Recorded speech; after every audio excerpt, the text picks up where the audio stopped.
Kekuatan mistik, kekuatan ilmu menyatu manjing namanya. Itu ada di 3 titik. Pusatnya ada 3 titik. Semua pegang bagian kepala sini. Pegang bagian sini. Sini.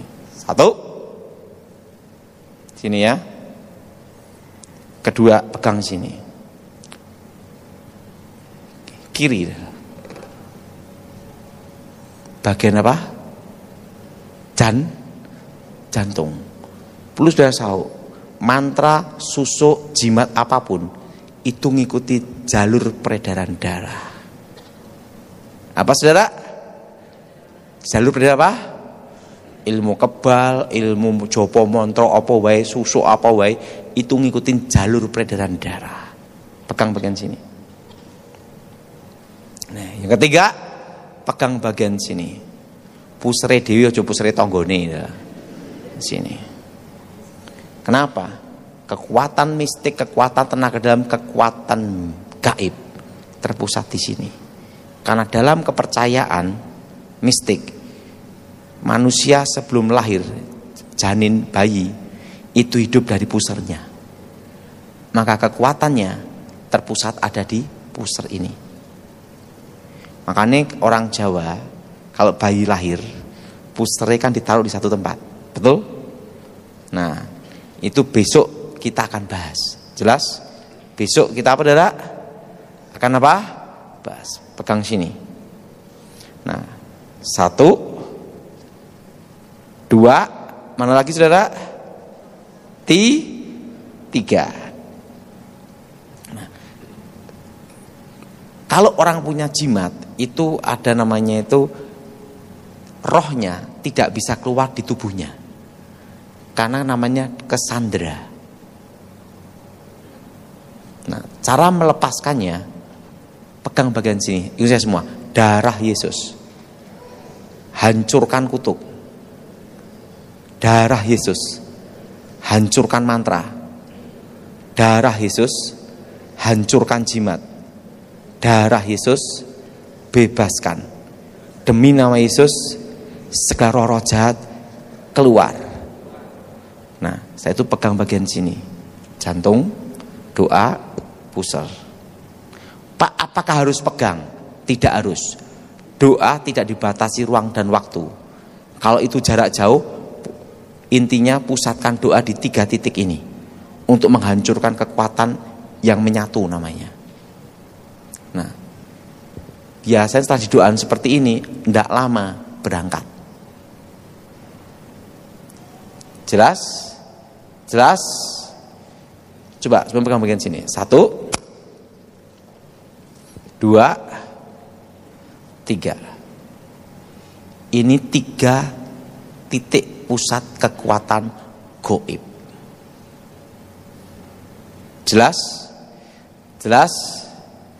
Nah, dan kalau ngusir setan, jangan tanya-tanya setan.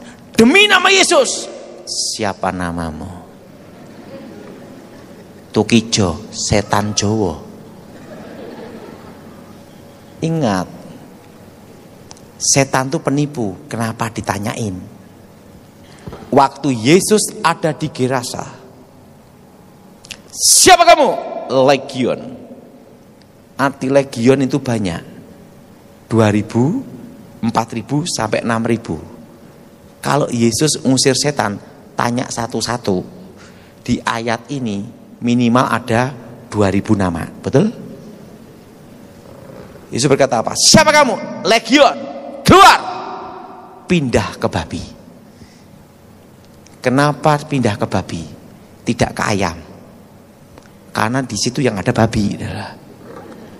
Tetapi sebenarnya ada suatu rahasia penting di sini.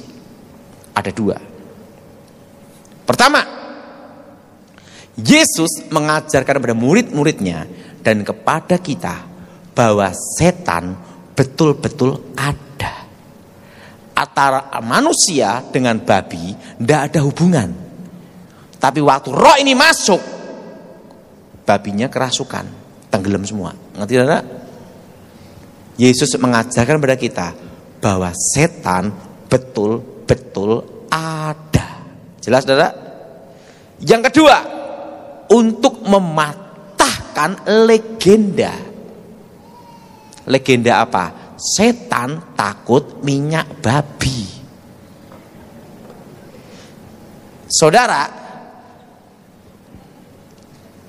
budaya, sejarah paling kuno nomor 1 adalah Cina, kedua Mesir, ketiga Yunani. Itu sejarah kebudayaan paling tua. Betul? Betul? Betul? Dan penduduk dunia terbesar adalah Cina.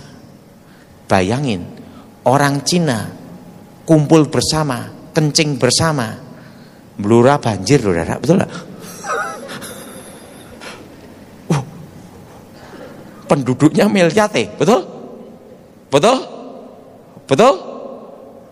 Banyak kan? Nah. Dan penduduk terbesar di dunia Cina, dan budaya tertua Cina. Asia, betul? Betul?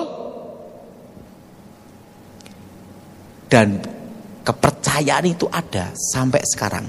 Buktinya, supaya tidak kena ilmu hitam, setiap pintu-pintu kasih minyak babi.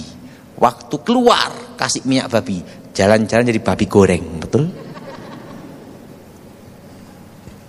Untuk tolak bala, kepala babi taruh di tengah rumah, kan itu. Yesus mematahkan legenda itu. Setan tidak takut minyak babi. Buktinya sak babi-babinya dimasukin, betul?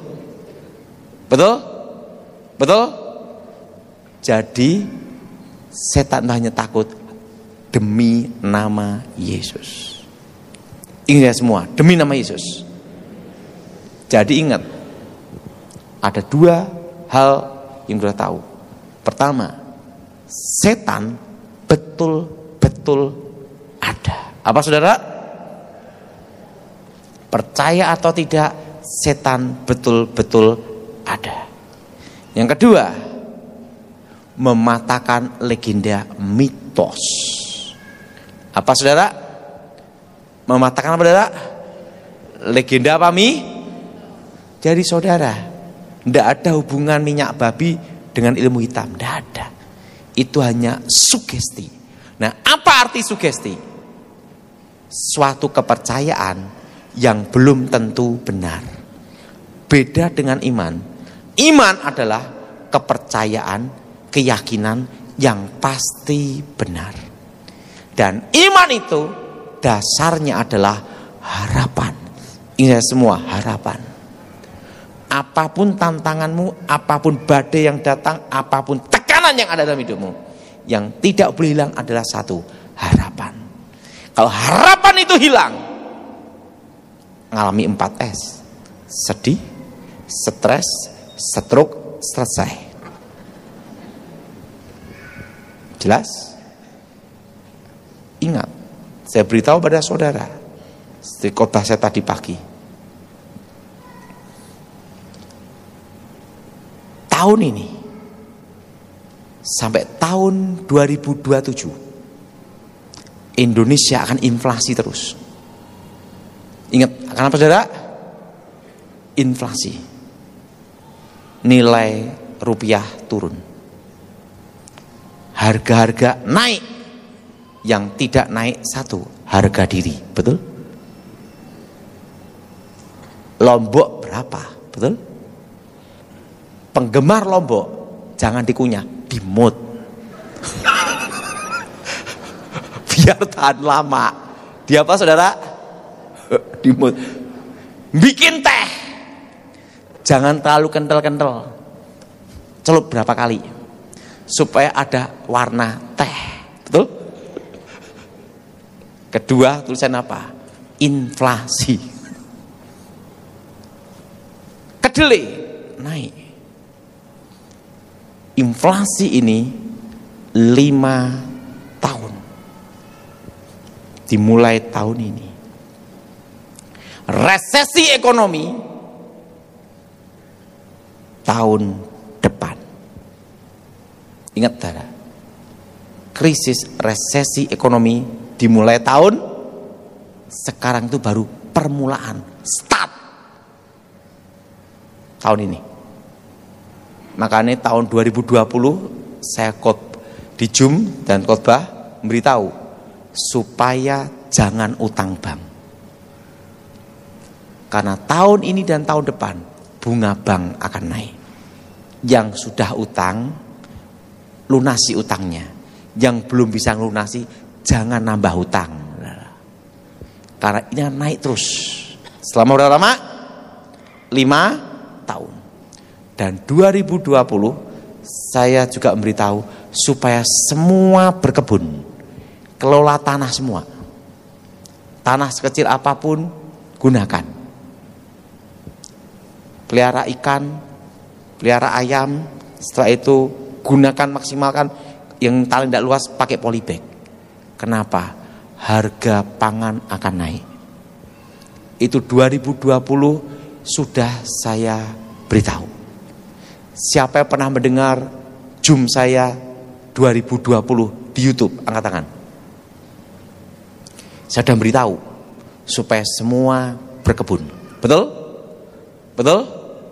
Kenapa? Karena sudah diberitahu akan terjadi krisis pangan. Ingat, tetapi ingat, resesi ekonomi, krisis ekonomi tidak terpengaruh yang tinggal di kota kecil, desa-desa. Tidak terpengaruh. Kenapa? Karena tanah kita bisa dikelola dengan baik, pasti bisa makan, subur. Didukung 2 musim, kemarau dan hujan. Betul? Asal tidak malas saja, mau bekerja keras, bisa hidup. Ingat, nandur bayem iso urip. Betul? Betul? Betul? Dan ingat, khususnya di Blora, Pati sekitarnya, tidak terpengaruh krisis ekonomi tahun depan. Kenapa? Karena di Blora ketemu hanya jati. Ketemu kali jati toh. Jati. Kedua, sapi. Ketiga, wedhus. Kanan kiri tanaman-tanaman, tanah luas. Jadi justru yang tinggal di kota kecil, di desa, pinggir kota, hidup semua. Tidak terpengaruh resesi ekonomi. Kenapa? Karena tidak banyak keinginan. Kalau yang di kota, Jakarta, Surabaya, Bandung, pokoknya kota-kota besar, ngerasakan sekali, darah. Kenapa merasakan sekali? Ingat, terlalu banyak keinginan. Ada mall, minimarket, makanan Korea, makanan KFC, betul? Kalau di desa ketemunya apa? Sapi. Loh, tidak banyak keinginan.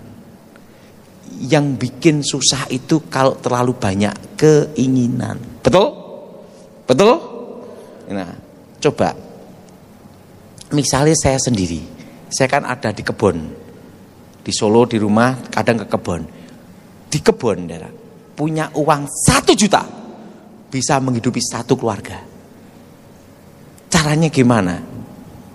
Nah, pertama, ada ayam. Kedua, ada sapi. Ketiga, ada kebun. Kita ada kebun kira-kira itu hampir 3 hektar. Tanamin pohon sayur-sayuran. Saya kan dari tahun 2018-19 udah tak siapin kebun, darah, untuk menyongsong terjadinya krisis pangan, darah. Saya tanemin apokat, duren, pisang, rojo, pisang macam-macam, darah. Saya tanemin. Saya itu sayur-sayuran, buah-buahan. Udah. Siklus. Saya itu pelihara sapi, dan ayam. Hidup, darah.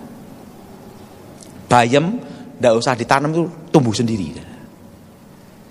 Nah, Indonesia didukung itu, terutama yang pinggir-pinggir kota. Jelas? Jadi saudara semua yang ada di Blora, di Pati, Cepu, ngomong sebelahnya, aman-aman wae. Jelas? Jelas?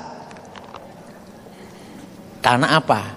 Selama ada tanah, Anda bisa kelola dengan baik. Betul? Betul? Betul? Asal satu, mau menerima adanya.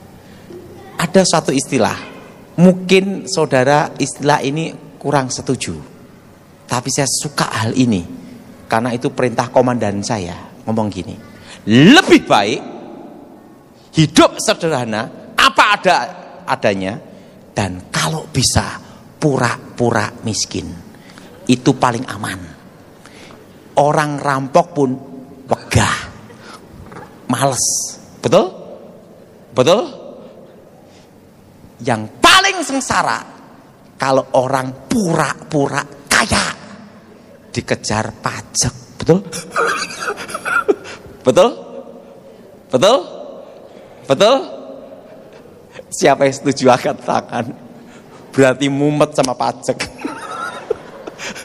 Betul? Saya beritahu, lebih baik apa? Hidup apa adanya. Tahu enggak, celana saya ini umurnya berapa tahun? Saya punya celana ini umurnya 20 tahun. Sama anak saya aja lebih tua ini. Kenapa saya beli celana ini? Sekalian untuk khotbah, sekalian untuk jalan, macam-macam. Ngirit kan? Ini udah 20 tahun. Nah, ditanya lagi, Pak, ada yang tanya sama saya, Bapak punya celana berapa sih? Saya ngomong ada berapa, tapi usianya 20 tahunan. Awet. Kenapa? Tidak banyak keinginan. Orang yang suka musik rock, metal dunia. Nah, musik bisa dipakai Tuhan, tapi musik bisa dipakai setan. Jelas, saudara? Jelas? Karena di dalam musik ada roh. Ya, jadi ini 10 penyebab orang kerasukan. Makanya kalau sudah melayani orang kerasukan, jadi pertanyaan gini, Pak, apakah harus kalau ngusir setan, yang kerasukan itu harus orang Kristen? Memang ada setan Kristen. Jadi kalau orang kerasukan agama apapun, tidak punya agama pun, doakan usir setan demi nama Yesus. Tidak ada urusan itu. Karena tidak ada setan Kristen. Jelas? Ada orang kerasukan. Ditanya, kamu Kristen atau bukan setan? Tidak ada. Nah, itu salah itu. Mengusir setan itu dengan imanmu demi nama Yesus. Karena orang kerasukan tidak sadar 100% gimana beriman. Jelas? Jelas? Nah, kalau ada orang kerasukan, bagaimana cara untuk beresin? Ingat saudara, orang kerasukan punya kekuatan 10 kali lipat melebihi manusia biasa. Punya kekuatan apa saudara? 10 kali lipat melebihi apa? Manusia biasa. Alkitab berkata, apa yang kau ikat di bumi terikat di surga. Apa yang kau lepas di bumi terlepas di surga. Kata-kata kuasa. Apa saudara? Kata-kata apa? Kuasa. Nah, waktu awal-awal pertobatan, awal pelayanan, ada orang kerasukan, tetangga sebelah. Nah, tiba-tiba bawa kursi. Wah, bawa kursi. Angkat kursinya gini. Begitu angkat kursi, saya lihat gini. Belakang tembok, depan kursi. Tiba-tiba saya doa, Tuhan beritahu saya, ikat apa yang kau ikat di bumi terikat di surga, apa yang kau lepas di bumi terlepas di surga. Demi nama Yesus kami ikat. Ini untuk membatasi manifestasi. Apa saudara? Membatasi apa? Nah, kami ikat, kami patahkan, hancurkan. Ingat, kenapa patahkan, hancurkan? Karena ingat, setan itu roh dan tidak bisa mati. Jelas? Setan itu roh dan tidak bisa apa? Mati. Kalau diusir, demi nama Yesus, setan keluar, pindah sini. Keluar, pindah sini. Keluar, pindah sini. Berminggu-minggu melayani setan pindahan. Betul? Ingat, setan tidak bisa mati. Makanya demi nama Tuhan Yesus, kami ikat. Kami patahkan, hancurkan. Setan itu kekuatannya bisa dihancurkan. Baru demi nama Yesus, keluar. Waktu setan itu keluar, mau masuk tubuh yang lain atau nyerang balik, perlu waktu memulihkan kekuatannya. Karena ingat, setan tidak bisa mati. Jelas? Jelas? Jelas? Nah, ini saya semua demi nama Yesus. Kami ikat, patahkan, hancurkan, keluar di nama Yesus. Udah dipatah, hancurkan lagi. Nah, saya beritahu, suatu kali di satu kampung di RT di Solo, ada orang kerasukan bawa celurit. Kerasukan bawa celurit. Pendetanya lari loh saudara. Kenapa? Dikejar celurit. Pendetanya tolong-tolong. Berapa orang lari semua. Saya diminta datang. Demi nama Yesus, kami ikat. Kami patahkan, kami hancurkan. Keluar demi nama Yesus. Begitu setannya keluar, dia sadar. Ingat saudara, setan tidak bisa mati. Paham? Mengerti? Mengerti? Dalam pengusiran roh, diikat dulu. Untuk apa? Batasi manifestasi. Kalau tidak diikat dulu dengan nama Yesus, ingat, kursi-kursi ini bisa hancur semua adalah. Termasuk alat musik bisa rusak semua. Habis doa pelepasan, gerejanya rugi banyak. Betul? Hancur semua. Jelas? Kata-kata kuasa. Apa saudara? Kata-kata apa? Kuasa. Nah, Pak, apa gunanya minyak urapan? Minyak urapan itu sebagai tanda milik Tuhan. Arti urapan, Allah menyatakan kehendaknya, Allah menyatakan kuasanya, Allah menyatakan rencananya, Allah memberi kuasa. Itu arti urapan. Arti apa saudara? Daud diurapi menjadi raja, diberi apa? Kuasa. Betul? Nah, urapan. Nah, minyak urapan itu menjadi tanda milik Tuhan, milik Elohim, milik Allah, milik Yahweh. Kok disebut semua Pak? Biar lengkap. Tidak ada yang protes. Allah sebut, Yahweh sebut, Bapak Yahweh sebut, Yesua HaMasiah sebut, Yesus sebut. Semua happy. Betul? Betul Bu Esther? Ngomong nyebut Allah ada yang protes, nyebut Yahweh ada yang protes. Betul kan gitu? Saya adil, tak sebut kabeh. Betul? Nah, jadi ingat saudara, apa gunanya minyak urapan? Itu ada. Suatu kali saya diutus ke Kalimantan Barat. Saya masih ingat. Makanya kalau Tuhan ngutus kita, pasti Tuhan siapkan yang terbaik. Pasti Tuhan siapkan semuanya dengan baik. Waktu itu saya masih ingat, saya dikasih uang 100.000 sama mama saya. Itu tahun kira-kira 93-94. Dan saya masih langsing. Nah sekarang udah agak langsung. Nah waktu itu saya dipanggil, diutus ke Kalimantan Barat. Teman-teman saya banyak dikirim di kota-kota, Semarang, Jakarta, macam-macam. Saya dikirim di Kalimantan Barat, di pedalaman. Dan di situ masih ada budaya kayo, penggal kepala. Saya naik kapal Binaya. Tidak bisa lupa kejadian itu, kapalnya juga. Masuk kapal barang. Di situ ada yang bawa kambing, bebek, macam-macam dah. Wis pokoknya di situ mutah-mutah lah pokoknya dah.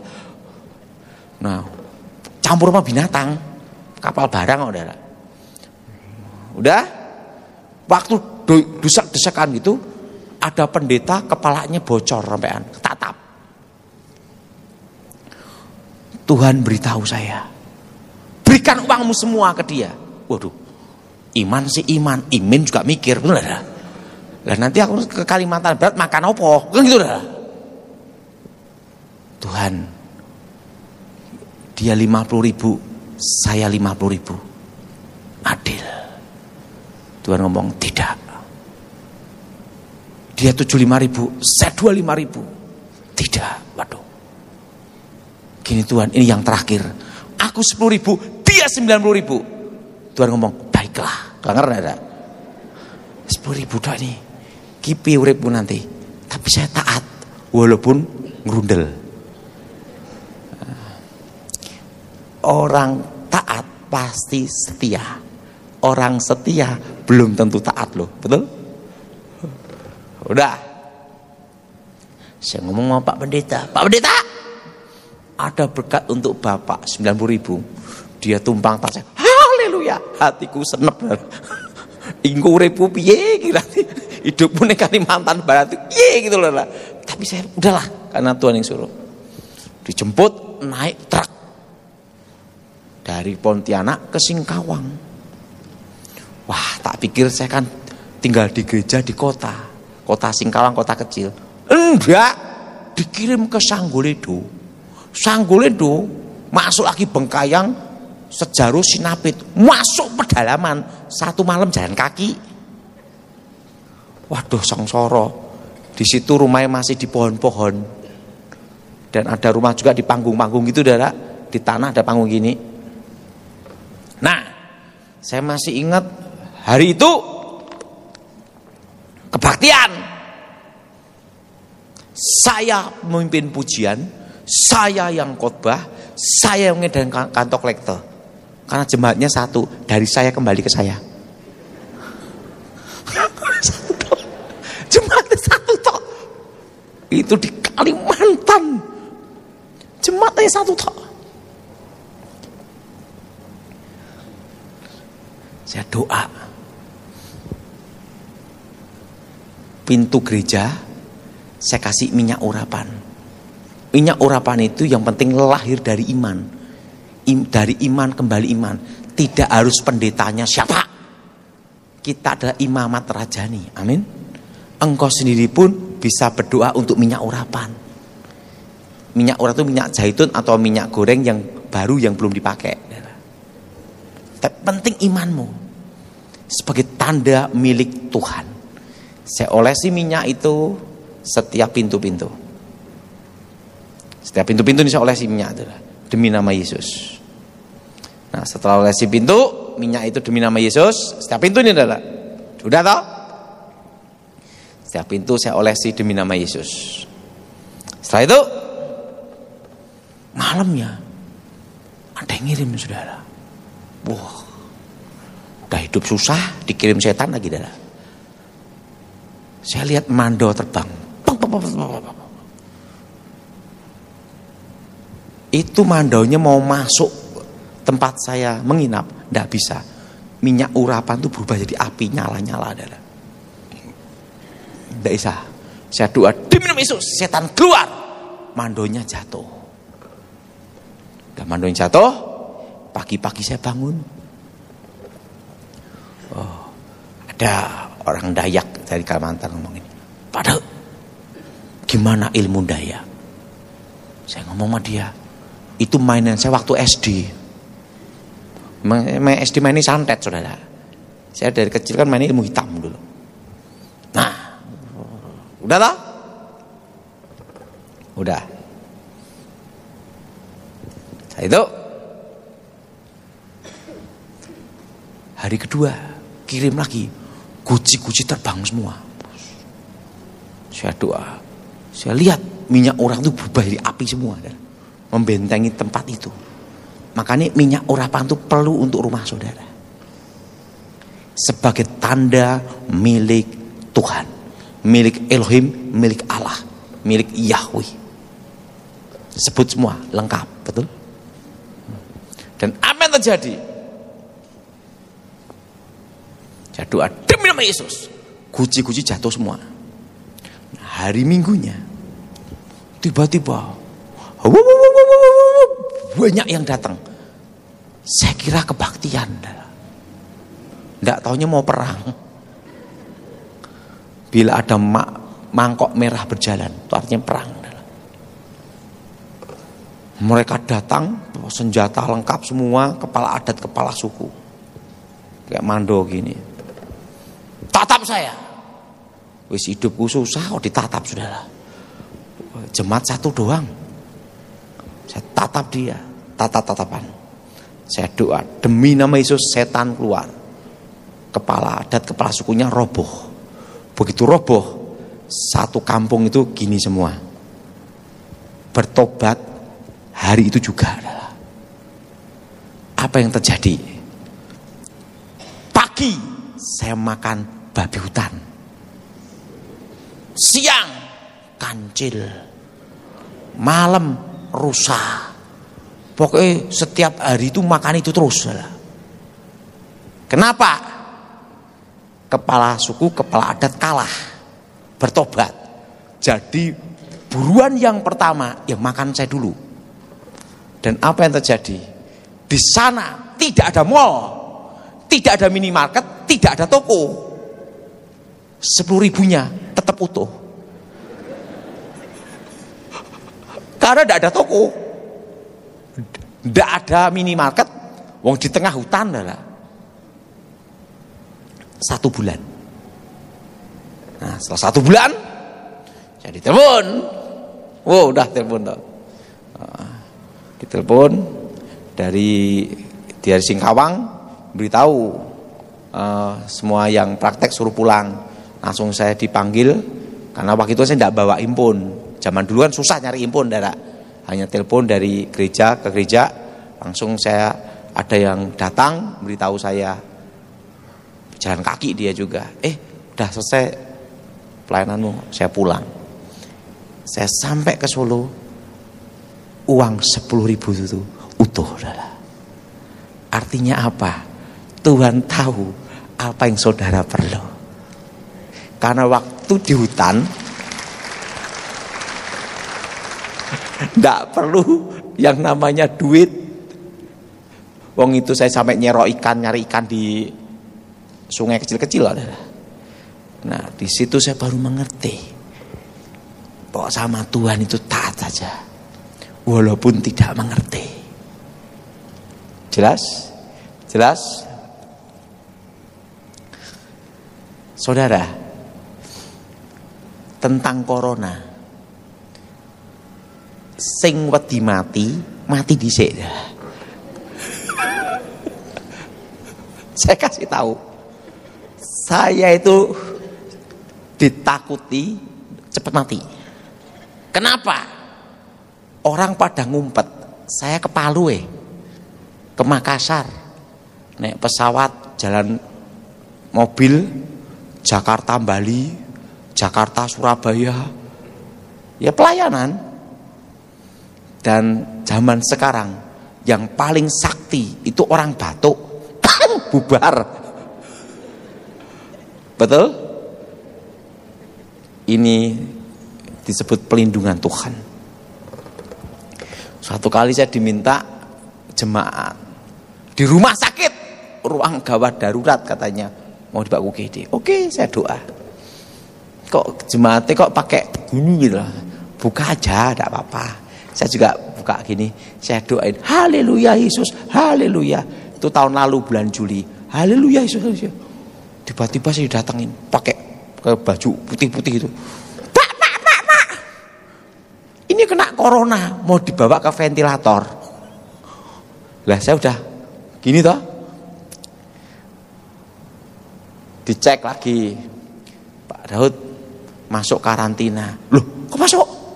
Daripada ribut, udahlah saya dicek negatif. Tahu enggak caranya apa? Saya itu pertama, saya itu kan di kebun. Setiap hari itu saya makan jambu biji itu, saudara. Jus jambu yang dalamnya merah. Itu setiap hari. Telur 3, makan alpukat sama seledri sama wortel. Nah, setiap hari saya makannya itu kalau di rumah. Nah, sama kalau berjemur setiap hari jalan kaki. Nah, gitu aja. Saya masuk satu mobil, corona semua adalah.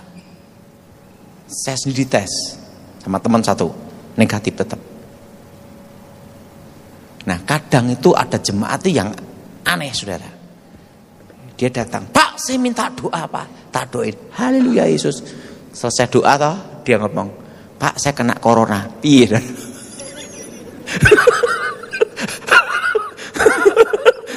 Lah minta doa, setelah didoakan ngomong, Pak, saya kena corona, keluar dari isolasi, Pak. Bosen, minta doa dulu baru balik ke isolasi. Iya dah. Udah terlanjur gini. Kita tidak bisa menghindar itu, betul? Betul? Ada lagi, waktu sama kawan saya Mayor Jenderal Glenny Kairupan. Ini satu kumpul-kumpul gini. Ada satu rekanannya ngomong-ngomong ke saya, minta doa. Saya doa, haleluya Yesus, haleluya Yesus. Habis doa, lepas masker semua ini, saudara. Tidak taunya apa, dia ngerawat anaknya kena corona, dia corona keluyuran. Ya, saya udah tahu doa itu bukan menjauh, mendekat, jarak setengah meter di meja ini tok. Ada lagi, saudara, tentang corona itu lucu sekali. Saya kan diminta khotbah di Jawa Timur. Dari Solo saya dijemput sama sopirnya. Sampai rumah jemput saya sampai Ngawi, tol Ngawi. Kok dia gini? Ini udah dari Solo sampai tol Ngawi, saudara. Terus saya ngomong, kalau di mobil ya sudahlah kita lepas masker, saudara. Ngomong gini, Pak, saya ini ditelepon Pak Pendeta dari ruang isolasi, Pak. Hah? Maksudnya gimana? Saya disuruh jemput Bapak. Pak Pendeta yang nyuruh saya, Bapak saya jemput. Lah kamu gimana? Ya masuk ruang isolasi, Pak, saya positif. Sekarang gini, saya udah di dalam mobil, udah di tol, bosok meh lompat. Satu mobil. Apa yang terjadi? Saya gini, ya udahlah, Tuhan, waktunya berangkat-berangkatlah.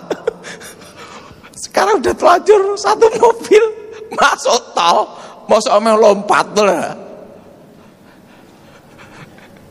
Satu hal hanya saya gini, penting tuh hati gembira adalah obat. Saya punya teman hati-hati banget, Pak Dok hati-hati nanti mati, takut gini, malah dia mati duluan nih. Jadi saya beritahu, berserah sama Tuhan. Apa saudara? Apa saudara? Berserah aja. Saya nyengok, Tuhan kalau waktunya ambillah. Ya sudahlah. Penting saya percaya bahwa Tuhan selalu memberi kita yang terbaik. Amin. Amin. Nah, jadi saya beritahu, saya setiap hari makannya itu buah-buahan, sayur-sayuran. Nah, tomat itu setiap hari juga.